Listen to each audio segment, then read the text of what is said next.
In the last episode, we spoke with Cameron Gawley, co-founder and CEO of BuzzShift, and he gave us valuable insights into how data and analytics are changing the very fabric of the creation process. In today's conclusion, he digs deeper into the concept of the CMTO, why technology will now be front and center for every executive, and why there is a great opportunity for IT leaders to step into the gap that is rapidly emerging. I'm Charles Araujo, and this is the TransformIT Show, presented by the Intel IT Center.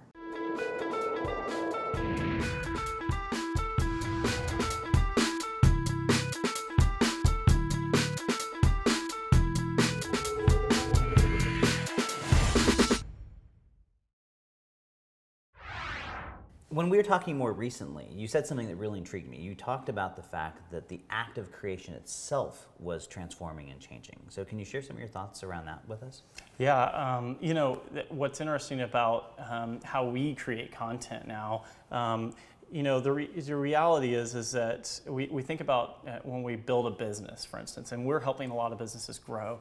A lot of times, I see developers and I see IT professionals and everything as part of that process. They try to start from scratch and they just say, okay, foundationally, let's use this platform and then we're going to build it from scratch, right? And I think there's this whole ubiquity factor playing into it where, we're living in an API world. That's what I call it. It's like, an API world, meaning that, it's like leveraging existing assets, leveraging existing technology that's already out there, and then we're combining things together, right? And creating the product by just combining. So we're no longer building, we're assembling, right? And so I think that that's kind of the world we're moving forward in, is like nothing's really started from scratch anymore. Everything's like, let's take this and put it together. And I think that those are the best ideas. They've always been the best ideas, the ones that you're improving on existing ideas, right? But the reality is that how we do that, right? So how we do it utilizing technology, but in a creative way. Those are the people the Ubers of the world that are just taking it to the next level, right? And those are the companies that I see that are just flourishing. They're really just taking two ideas that have already been out there for a long time, combining them, and then using a little bit of creativity in the mix and strategy, and then helping make that go. I think that's interesting because I think you're right. I mean, all great ideas are born of other ideas. We all build our work on top of other people's work that have come before us. But I think what you're pointing to is that act, well, it kind of was subconscious, or you'd go to school, or you kind of get that base and then you kind of massage it together. Now it's very deliberate. It's very actively looking at how can I pull these two things together. And so what does that tell you about the mindset shift that has to happen to make that connection work? Yeah, I think, as a technologist, you really have to act as kind of a part technologist, part creative director, part strategist, right? It's like a three-part approach. It's kind of like the intersection of data, curiosity, and creativity. Those three things, I think, are the quintessential piece to growing any new product or company.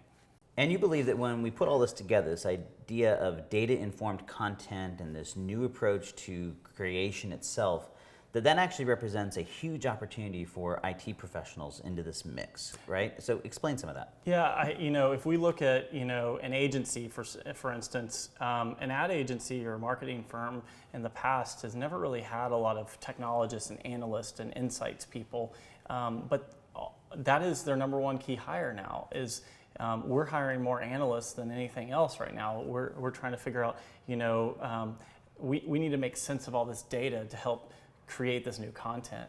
And I think that's the new age of agencies, is that we need more technology people to embed themselves within agencies, but at the same time, inside marketing departments, inside enterprises and SMBs and everything, these marketing departments are going to have a lot of technologists. And I would say that over 50% of those people inside the marketing department are going to be technologists.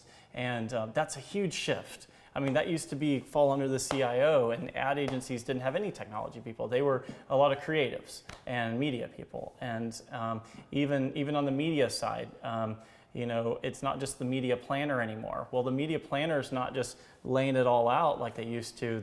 They're looking at the data to say, all right, is this the best content we should serve up? Is this the best user experience?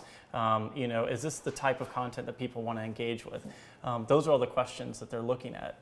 And they weren't really looking at that before. It was all assumption based. So if I'm an IT guy and you just fired me up, I'm like, wow, I love this idea of marketing and the creative. And 'cause, one of the things I do in my speeches, I ask people how many people in IT are creative in some way, playing a band. And it's fascinating how many people in IT really do have this creativeness inside of them. Sure. So if you just fired them up, how should they be responding to this? What should they be doing right now to kind of prepare for this future? Yeah, and that's a great point. I mean, I think all of us are really creative at heart, but the fact is that you're right. If you can kind of get them fired up on this, I think getting outside their comfort zone, and one of the things about IT professionals, just being an IT professional myself, is you have this kind of tribe that you hang out with, right?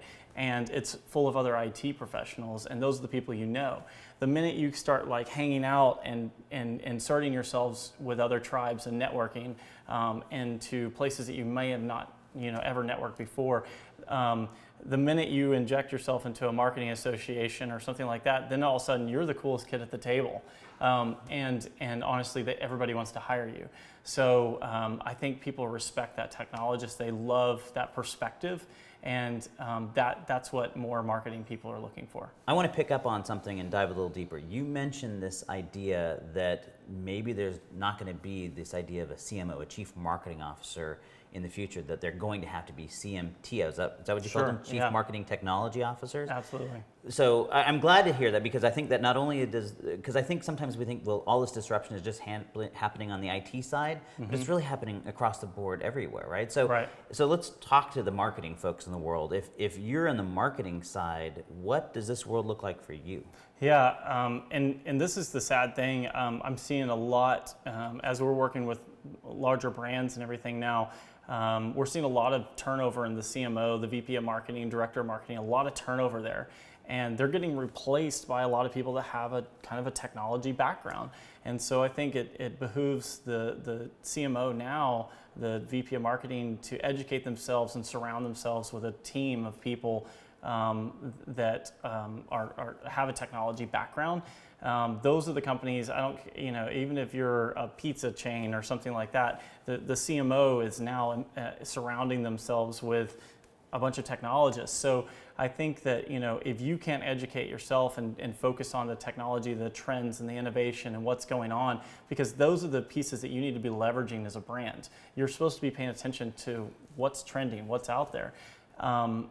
If you're surrounding yourself with those people, you're going to flourish and you're going to do really well. If you don't care about that and you're from the old school, you're going to get replaced really quick. And I think this is not just a marketing thing, right? I think we're seeing this happen across every sector of the business landscape. And so I would presume, and you tell me if I'm right here, that if you're an IT guy, there's a great opportunity not only to go and work with the CMO to help them develop those skills and to be that person that they're surrounding themselves with, but probably almost every other element of the business as well. Yeah, absolutely. I think that's kind of the CIO's role, is to inject himself where is needed, because like I said before, traditionally the CMO and CIO, they come together when they need to, but they really silo their departments. And now it's really that collaboration and bringing those two departments together and seeing how those departments can help feed off of each other. So I think that's the crucial thing for the CIO is, it's really hard for a lot of IT people to be collaborative. They like to just kind of hoard back and own it. But the reality is that to be collaborative with the marketing team, you're going to help grow the company. They need you to help grow the company, and that's kind of where it is. Marketing needs the technology, technology needs the marketing, and they really have to intertwine with each other. So I'd like to wrap this up with something a little bit more personal. So you've had this fascinating journey. You're still a young guy, but coming from IT and the kind of the whole startup and now into this whole digital marketing world. If I'm an up-and-coming IT leader, what is the one thing that I can take from your journey, from your experiences, that I can learn from and start applying to prepare myself for this future that's coming? Yeah, I would say, pursue your passion, and going back to the creative side, if you have that creative itch, get outside of your network and look at those other tribes of people that are out there and start networking.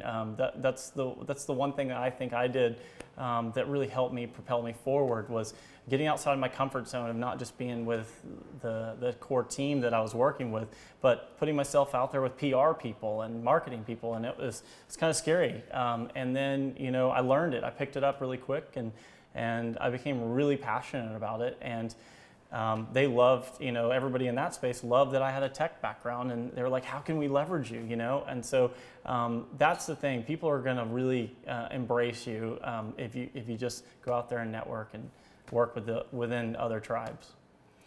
So you said to me what is a key word in there, and that it's a little scary. So what is your advice? How did you overcome that scare factor, that fear factor of going, wow, are they all going to think I'm just a geek, right? I mean, whatever that is, how did you overcome that? Well, I think, there goes back to Twitter. When I first talked about it, Twitter for me was becoming that thought leader in the space a little bit, where it was like sharing what I thought was really interesting that people would find fascinating in the space. So it's looking at tech trends and sharing that stuff out. And it's also engaging in really good conversations with people that you normally wouldn't engage with, that you think could be are fascinating people. For me, that was it. It was actually engaging in the conversation, getting on Twitter and doing that. I'm agnostic to the platforms, but whether it's Twitter or whether on Snapchat with somebody, it doesn't matter. Our thing is that just getting out there and start engaging with people and start those conversations however you want to do it. That's great advice. I think people are going to get a lot from this, and I really appreciate you taking the time to be Thanks on for the having me. TransformIT show. I appreciate it. If I can sum up Cameron's message, it is this: the future is bright for IT leaders who are willing to embrace their creative sides and follow their passion. He explained that the world of marketing and all aspects of business have been transformed by technology and are being transformed yet again right now by data and analytics. They were entering a world in which data informs not only marketing, but product development and entire go-to-market strategies. He shared that the entire creation process itself is being transformed.